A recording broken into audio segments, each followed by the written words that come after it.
Para naman sa ating balitang abroad, mariing kinukuha South Korea ang nuclear threat ng North Korea. Dahil dito nagsalita na ang leader ng South Korea laban sa banta sa kanilang bansa.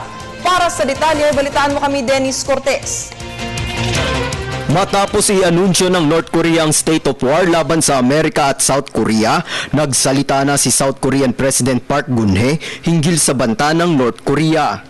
Tahasang sinabi ng kauna-unang babaeng leader ng South Korea na dapat nitong tugunan ang banta ng walang pampulitikang pagsasaalang-alang. If there is any provocation against South Korea and its people, there should be a strong response in initial combat without any political considerations. Kaugnay nito, inalerto na ng SOCOR ang military forces nito sa posibleng pag-atake ng North Korea.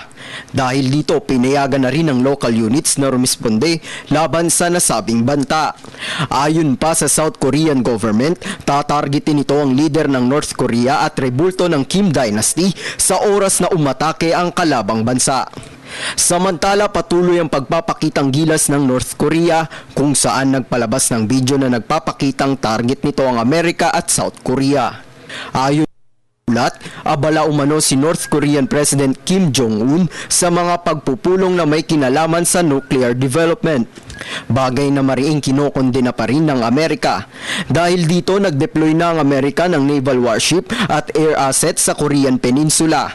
Kabilang na dito ang F-22 stealth fighter jets na mahirap makita sa military radar. Para sa Telebisyon ng Bayan, Dennis Cortez.